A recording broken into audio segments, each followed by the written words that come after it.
Police महिला और मुजरिम की आखिरी ख्वाहिश। दोस्तों, आज जो सच्ची घटना मैं आपको सुनाने जा रहा हूं वो आपके रोंगटे खड़े कर देगी।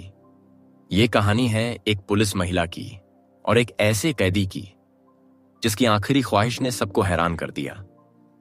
चलिए दोस्तों, बिना देर किए इस सच्ची घटना की शुरुआत करते हैं।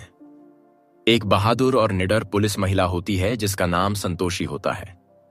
उसे पुलिस की नौकरी करते हुए अभी 1 साल भी पूरा नहीं हुआ था, लेकिन उसने अपने इलाके में अपराधियों की नींद उड़ा दी थी। जिसने भी गलत किया, संतोषी ने उसे खोजकर सलाखों के पीछे डाल दिया।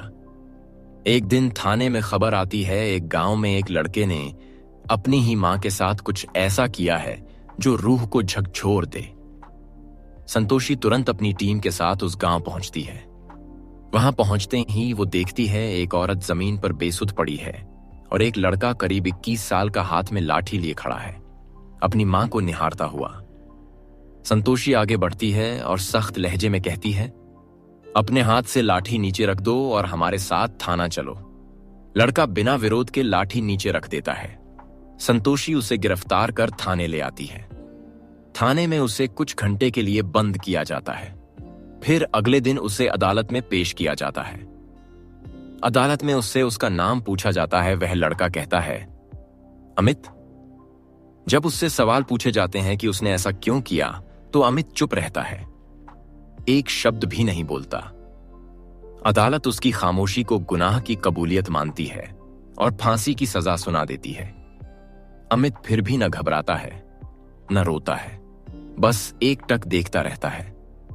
थाने में अमित को एक अलग कमरे में बंद कर दिया जाता है। तभी थाने में एक औरत आती है, रोते हुए कहती है, मैडम, किसी ने हमारे घर में चोरी कर ली है। संतोषी तुरंत एक टीम बनाकर उस औरत के साथ निकल पड़ती है। थोड़ी देर बाद जब वो उस औरत के घर पहुंचती है तो जांच में पता चलता है कि चोरी किसी और ने नहीं, खुद उस औरत के बेटे ने की थी। मामला वहीं सुलझ जाता है और संतोषी वापस थाने लौट आती है।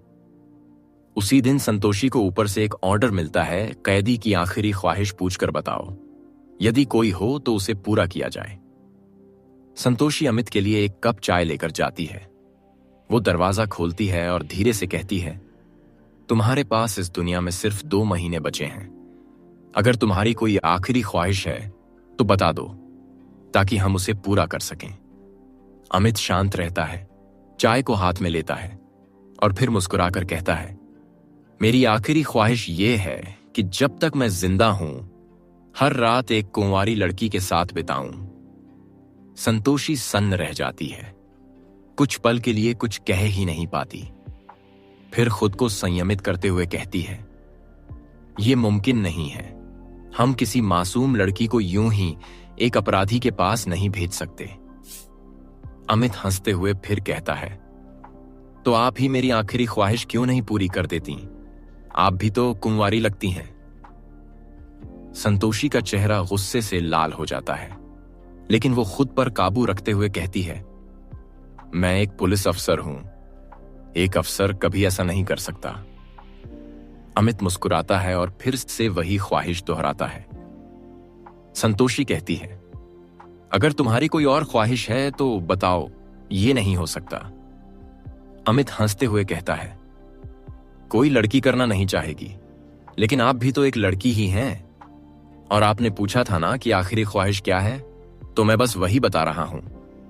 संतोषी अंदर से टूट जाती है, क्योंकि उसे पता होता है कि अगर किसी और लड़की को भेजा गया तो उसका जीवन तबाह हो जाएगा।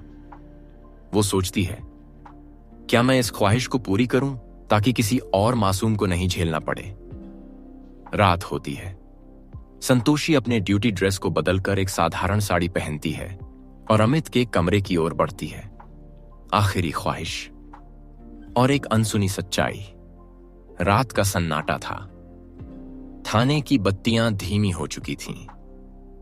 थाने में सिर्फ 2 लोग थे, एक पुलिस महिला संतोषी और एक कैदी अमित। संतोषी धीमे कदमों से अमित के कमरे की तरफ बढ़ती है। वो साड़ी में थी।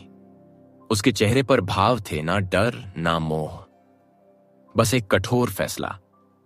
जैसे ही वह कमरे के भीतर जाती है, अमित उसे देखकर मुस्कुराता है। मैडम, आपने मेरी आखिरी ख्वाहिश के बारे में सोचा?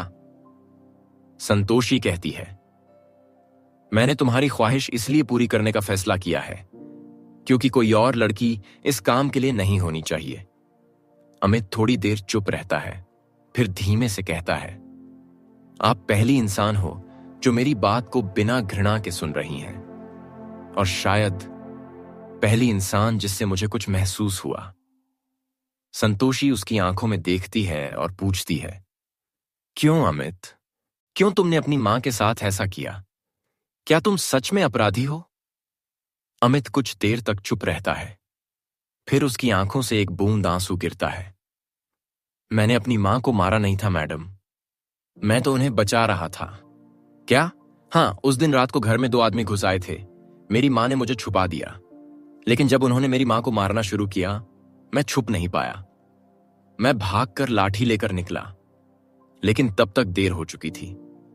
मैंने एक को मारा, दूसरा भाग गया, पर जब गांव वाले पहुंचे, मेरी मां जमीन पर थी और मेरे हाथ में लाठी थी। सबने मान लिया कि मैंने ही। संतोषी के भीतर कुछ टूटता है। वो सन्न थी। तो तुमने उस दिन अदालत में कुछ क्यों नहीं कहा? क्योंकि मैं डर गया था मैडम, मुझे लगा कोई मेरी बात नहीं सुनेगा, लेकिन आप सुन रही हैं। संतोषी अब जान चुकी थी वो निर्दोष है। उसी रात वह सारे पुराने कागजात, रिपोर्ट्स और अमित के केस की फाइलें देखने लगती हैं। उसमें कई कमियां थीं, कई सबूत गायब थे। अगले ही दिन संतोषी अमित को फिर से वकालत लेकर जाती है। इस बार अमित साफ साफ अपनी बात रखता है और अदालत फिर से सुनवाई की मंजूरी दे देती है। कुछ हफ्तों बाद असली मुजरिम को पकड़ लिया जाता है। गांव में चोरी और हमले की कई वारदातों में उसका नाम निकलता है। अमित को अदालत निर्दोष घोषित करती है। संतोषी की आंखों में खुशी और सुकून था। उसने न सिर्फ एक निर्दोष को बचाया था, बल्कि एक इंसान को जिंदगी वापस दी थी। कुछ महीनों बाद अमित और संतोषी एक मंदिर में शादी कर लेते हैं। हालांकि संतोषी अमित से 3 साल बड़ी थी, लेकिन उम्र से बड़ी होती है इंसानियत, भरोसा और वक्त पर दिया गया साथ। दोस्तों जी, कभी कभी किसी की ख्वाहिश हमें गलत लगती है, मगर उस ख्वाहिश के पीछे छुपी एक अधूरी पुकार, एक टूटा हुआ सच भी हो सकता है। संतोषी ने एक कैदी नहीं, एक निर्दोष आत्मा को समझा और उसकी सच्चाई को दुनिया के सामने लाकर उसे इंसाफ दिलाया। यह घटना यहीं समाप्त होती है। अगर आपको हमारी ये सच्ची कहानी पसंद आई हो तो हमारे चैनल को सब्सक्राइब करें, वीडियो को लाइक करें और शेयर करना ना भूलें। जल्द मिलते हैं एक और सच्ची, दिल को छू जाने वाली घटना के साथ। तब तक के लिए अलविदा दोस्तों।